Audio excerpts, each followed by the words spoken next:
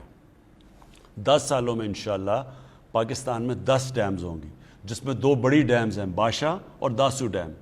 اس سے جو پانی ہم بچائیں گے, آپ یہ سوچیں کہ جتنا ابھی ہمارے پاس پانی ہے اس سے دگنا پانی ہمارے پاس آ جائے گا. اور وہ ہمیں پانی کی اس لیے ضرورت ہے کہ ہماری آبادی تیزی سے بڑھ رہی ہے. پاکستان تو اناج دنیا کو بیچتا تھا, آج ہمیں گندم دنیا سے امپورٹ کرنی پڑتی ہے. پچھلی باری ہماری گندم کی پروڈکشن پاکستان کی تاریخ کی سب سے زیادہ ہوئی, ہماری چاول کی پروڈکشن پاکستان کی تاریخ میں سب سے زیادہ ہوئی, ہماری مکئی کی پاکستان میں سب سے زیادہ ہوئی. اس کے باوجود ہمیں امپورٹ کرنی پڑی ہے گندم. 40 لاکھ ٹن گندم ہم نے امپورٹ کیا ہے. اور جب باہر سے ہم چیزیں منگواتے ہیں ہمارا ڈالر بھی خرچ ہوتا ہے ہمارے وہ, اور باہر اگر مہنگی ہو تو وہ یہاں مہنگائی بھی ہو جاتی ہے. اس لیے اب ہمیں سوچنا پڑے گا کہ آگے ہماری بڑھتی ہوئی آبادی کو ہم نے کیسے ان کے لیے اناج پورا کرنا ہے. اس کے لیے ڈیمز بہت ضروری ہیں. اور یہ جو ڈیمز ہم جب 10 سالوں میں 10 ڈیمز بن رہی ہیں, ان سے فائدہ یہ ہوگا کہ جتنا ابھی ہمارے پاس پانی ہے انشاءاللہ اس سے دگنا پانی ہو جائے گا ہمارے کسانوں کے لیے. جی اگلے کالر سے ہم بات کریں گے. السلام علیکم. جی السلام علیکم. جی وعلیکم السلام. جی کون بات کر رہی ہیں؟ جی میں ہیرا طارق بات کر رہی ہوں اٹک سٹی سے. جی جی سر میں سعودی اقامہ ہولڈر ہوں. ہم پچھلے 1 سال سے پاکستان میں اسٹک ہیں due to suspension of flight. جو اونلی آپشن جو اویلیبل ہے ہمیں اس وقت وہ کوارنٹین کی ہے تھرو 3rd کنٹری, جو کہ ہائیلی ایکسپینسو ہے. ابھی آپ سے ریکویسٹ ہے کہ آپ کے پرسنل ریلیشن بھی ہیں سعودیہ کے ساتھ, وہ آپ کا بہت ریگارڈ بھی کرتے ہیں, تو ان سے بات کی جائے کہ اگر افغانستان جیسی کنٹری کے لیے ڈائریکٹ فلائٹس اوپن ہیں اور ہم لوگوں نے ریکمینڈڈ ڈوزز بھی لگا لی ہیں ویکسین کی, تو ان لوگوں نے ابھی تک فلائٹس ہمارے لیے کیوں اوپن نہیں کی ہیں؟ اب بچوں کے اسکولس بھی کھل گئے ہیں, آفیسز بھی کھل گئے ہیں, اور اب ہمارے لیے بہت پریشانی ہو رہی ہے, اور ہم جیسی بہت سی فیملیز یہاں اسٹک ہیں پاکستان میں. جی مجھے اس کا پوری طرح علم ہے. میں نے ابھی جو سعودی ایمبیسڈر آئے تھے, سعودی فورن منسٹر آئے تھے, ان سے میں نے پوری تفصیل میں بات کی, اور میں نے پیغام دیا شیخ محمد کے لیے کہ ہمارے بہت زیادہ لوگ متاثر ہوئے ہیں, تو ان کے لیے ان کے جو بھی مسئلے مسائل, اور بھی مسئلے مسائل تھے فلائٹس کے علاوہ, تو انہوں نے مجھے شیورٹی تو دیا کہ وہ جب وہ واپس انہوں نے جانا تھا تو انہوں نے شیورٹی دی تھی کہ وہ انشاءاللہ یہ ہمارا مسئلہ حل کریں گے. جی آپ کال کر رہے ہیں 051922490 پہ. اگلے کال ہے ہمارے ساتھ. جی السلام علیکم. جی السلام علیکم. جی جی کون صاحب؟ جی راجہ صابر بات کر رہا ہوں اسلام آباد سے. جی جی کیا سوال ہے آپ کا؟ جی وزیر اعظم صاحب سے. میرے پرائم منسٹر صاحب سے چھوٹے چھوٹے سے 2 عوامی نوید کے سوال ہیں. ایک تو حالیہ بجٹ میں گاڑی کی قیمت میں کمی کی گئی تھی, جس سے عوام کو ابھی تک کوئی فائدہ نہیں منتقل ہو سکا, کیونکہ خطے میں سب سے مہنگی گاڑی جو پاکستان میں فروخت کی جا رہی ہے, اور گاڑی کی روسیٹی بھی نہیں ہے. اصل رقم دینے کے بعد بھی ابھی تک بھی آن پہ گاڑی مل رہی ہے, جبکہ اصل قیمت پہ نہیں مل رہی. اس پہ ذرا وزیر اعظم صاحب بتائیے گا. اور دوسرا سوال میرا یہ ہے کہ پاکستان سے بینک کے ذریعے علاج اور پڑھائی کے علاوہ کوئی رقم بیرون ملک میں منتقل نہیں ہو رہی. کوئی پراپرٹی یا کاروبار کرنا چاہتا ہے تو بینک تعاون نہیں کرتا, جس کے لیے لوگوں کو غلط راستہ استعمال کرنا پڑتا ہے. آپ خود کہتے ہیں جو جائز فائلر ہیں, جو ٹیکس پیئر ہیں, وہ کاروبار کر سکتے ہیں. اس بارے میں بھی اسٹیٹ بینک اور ایف بی آر کے چیئرمین سے ہدایت دی کیا ہے کہ جو جائز کام کرنا چاہتے ہیں, ملک سے بعد اپنا کاروبار پیسہ انویسٹ کرنا چاہتے ہیں, اس پہ میرا تفصیل عوام آپ سے جاننا چاہتے ہیں. 2 سوال ہیں. ایک یہ کہ جو گاڑیوں کے اوپر ہم نے ٹیکسز نیچے کیے, ان کی قیمتیں نیچے آنی چاہیے تھیں. یہ میں فوری طور کے اوپر اس کو چیک کروں گا کہ انہوں نے کیوں نہیں گاڑیوں کی قیمت نیچے لے کے. دیکھیں ہم نے سوچا یہ کہ جو 1000 cc سے کم گاڑیاں ہیں ان کے اوپر ہم نے ٹیکس کم کر دیا, تاکہ وہ عام آدمی یعنی ہماری مڈل کلاسز استعمال کرتی ہیں, تاکہ ان کو سستی گاڑی پڑے. تو ایک تو ہم نے یہ کیا تھا, اور یہ میں اب چیک کروں گا. آپ نے کہا آن کا مسئلہ یہ ہوا تھا کہ ڈیمانڈ ایک دم ہماری گاڑیوں کی اتنی زیادہ بڑھ گئی, اور اس کی وجہ سے یہ جو اوپر یہ چارج کرتے ہیں, اس کے اوپر بھی میں ابھی چیک کروں گا کہ کیا وجہ ہے کہ ہم نے اس کے اوپر بھی ایک حماد اس کا جواب دیں گے.